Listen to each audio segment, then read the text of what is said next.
And you didn't see 210? You didn't see any of the fights at 210? Not start to finish, no. You know, it's funny. I was watching it and with a friend of mine, and we watched.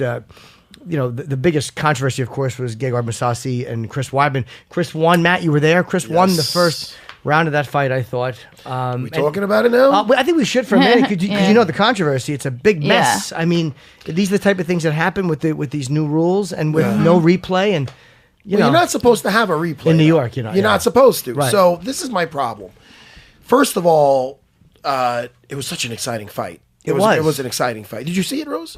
I didn't see it, no. Okay. But I saw like some little highlight of it. Do you know about the controversy? Exciting. Yeah. Okay. First round was really all Chris. I mean, Chris took him down lot.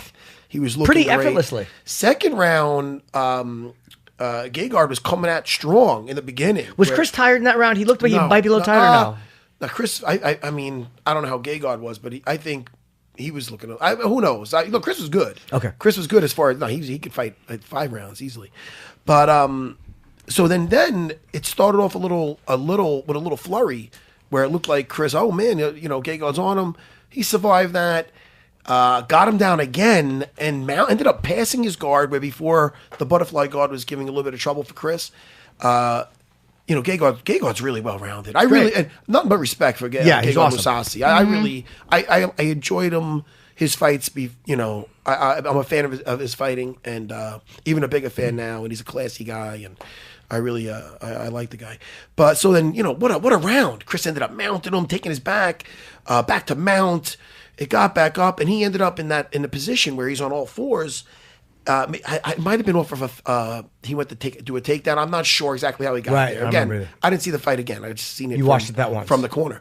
So he had him under the armpits, Rose, like you see when he's on all fours. So it's a shitty position in a sense where he's on all fours. Now nobody likes people that play the game of the hand up, hand down, that type of thing. Right. Yeah. But at the same time, you can't go side to side because the guy's got you in that position. You don't want to go forward. The guy's going to end up dominating you. I was talking about this too with Dominic Cruz, and we were talking about exactly what we're saying now. So, I mean, it's hard to back out. So you might be stuck there for a second. You know what I mean? So you got to collect yourself, keep your hands down just so you're not getting kneed in the face. A couple of knees got fired off and hit him. Now, whether they were legal, illegal, when you go to the videotape, I don't give a shit. What I give a shit about is the ref stops it right there. Now, he made the call. Big Dan. Dan Miragliotta. Tough name to say. Yeah, tough. We'll call him Big Dan. Yeah. Hey, listen, and again, I know toughest job out there, referee, yada yada. I understand, but somebody's got to be held accountable. That's right. He fucked up, he fucked up huge because he stopped it. Now, if that's your call that it's illegal, if Chris says to say he can't continue, they stopped it. If they stopped it, what happens from there when it's an illegal strike? Because now you can't change your mind that it's a legal strike. Because if it's a legal strike, wave it off right there. Sense, I think Wait, about it, you're giving them 5 minutes to recover. Why? If it's a legal strike, you're not giving them 5 minutes to recover. So when Chris later on is even talking to Joe Rogan because they ended up stopping it, I'm right there the whole time. Dan's like, "Oh, you got 5 minutes. How much time has he got? Oh, he's got 3 minutes left." So and I talked about this through text with Dana, and then when I saw Dana too, it's one of those things. Well, if he would have continued right away or this and that, the guy's encouraging him. Sit down. You got 5 minutes. Chris is kind of just doing what the ref is telling him to do. He feels like he's been wronged. He did get his bell rung. He's got hit in the head. If he never stepped in to begin with, and Mousasi ended up finishing him off, great. Would he have? Man, that is very unclear. Chris could have weathered that. There's fights where guys were way worse trouble than that came back and won. You know what I mean? So it's like one of those things where either you're stopping it right there because that shit's an illegal. No, you either giving him the 5 or whatever because it's an illegal strike, or else if it's not a legal strike, the guy doesn't get fucking 5 minutes. Don't even step in. Let's see what happens. It's not like he got kneed and just fucking dropped. He got kneed. Dan jumps in. Oh, that's a legal strike. Then Chris is taking his time. So then they decide where they're giving him tests and this and that. And they're like, oh, well, all right. Now did they say he didn't pass the test? Because I remember they were saying the doctors were in there, they're testing Chris, or they're talking to him, and then they made a decision. Yeah. So then Chris never said he can't fight. Right. But they're doing those tests and this and that. So then once they called it, Chris was obviously livid. That, and Chris is arguing, man, that was an illegal strike. So then when Joe puts it up when they put it up on the thing, and Joe's showing, no, it's not. It looked legal. It's not fair. It's first of all, and I'm not blaming Joe because he's saying what he's looking at. I don't give a shit what the thing. Even and we're talking about a half a second. If the hand's down, that's hands up when he's kneeing him. The ref made the call. Sure. Once that ref makes that call, it's an illegal strike. They stop the fight because of it. All right, what happens after that? Right. So Chris should have it then, I guess, because it's an illegal. No, now it's not an illegal strike. Then they never should have stopped it. This is my problem with it. Yeah, there's two different things going on. Yeah, the commission, so it's a clusterfuck and a half. The doctor stopped it, I think, and there was nothing that the ref or anybody could have done about it. Once the doctor and Rose and I spoke briefly before. My opinion is, with thousands of people watching, they were embarrassed about making the wrong decision. And just who's stopped the they? fight. No, it's Dan. The doctors. Dan. Didn't the doctor stop it or no? At the end of the day, he said it's a TKO, and Dan, I believe he flipped and said it was illegal. After talking to John McCarthy, after looking at the tape, you're not allowed in Buffalo, New York. You're not allowed to look at that instant replay and say, "Oh, you know what?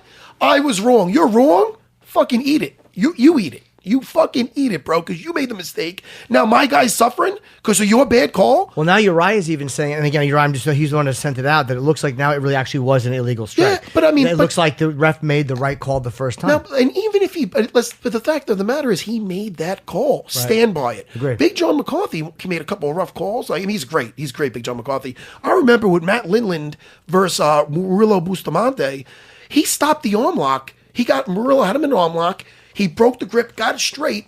And John McCarthy jumped in, and Matt Lynn was like, "I didn't tap," and Big John stood them up, put him in the quarter, and Bustamante, and it was totally horrible because Bustamante actually had to get him again to submission. Actually, he had to submit him twice. Oh, Big John! But Big John's like, "I made a mistake. I'm sorry," but he had to eat it. It was his bad. But Murillo did get fucked with that situation. Thank God he ended up winning the fight. But my point is, you make that decision as that referee. You can't flip because it's an unpopular opinion.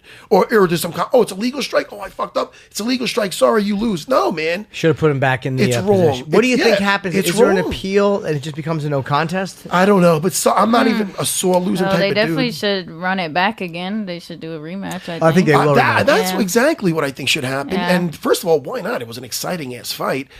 And I can't be clear enough that because I even seen some comments where people are like, Serra was an asshole. I saw it on one of the forums. That's not what I meant. Serra, no, sorry. Oh, sorry. I know, Jimmy. Why would you?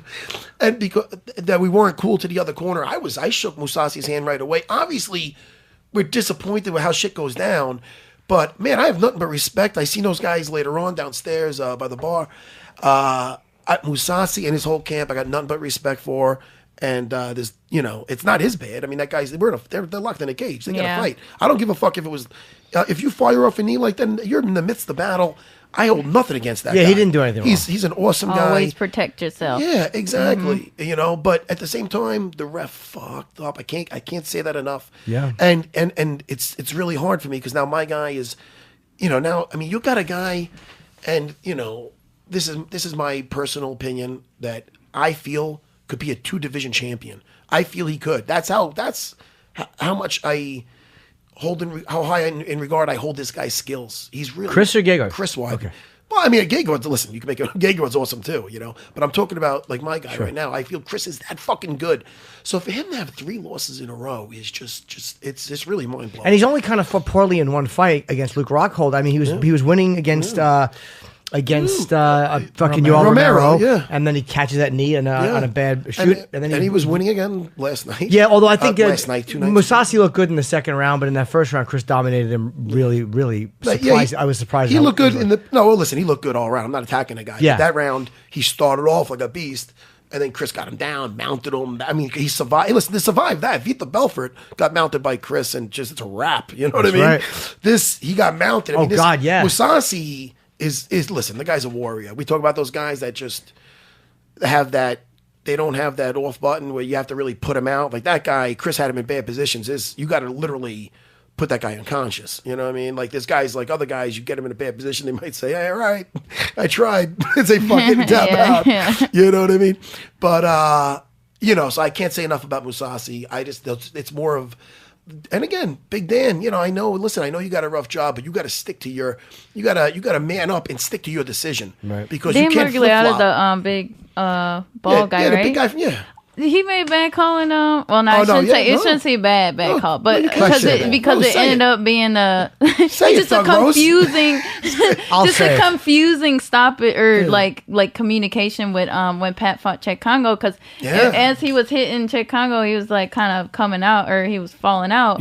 He like grazed over his back like to go and pull him off of him, but then he let go at the last second. Did he touch him? Yeah, he touched him. If you go back and watch it, like Dan Miragliotta goes over his back, and then it's like, and then all of a sudden, but then he's like, "Oh wait, no, Cheick Kongo's getting back up," and then he hits him, and then it's like, and now if you would go back and change that, then you would not have the greatest comeback of all time. But he did like. Did Pat win that fight? No, he ended up getting knocked out. Like he was knocking Cheick Kongo out, and then as he was doing that, as he was like, it was kind of like in the process. Dan goes to like to stop it, but then he kind of backs off. Pat felt him touch him. That's what I think. Yeah,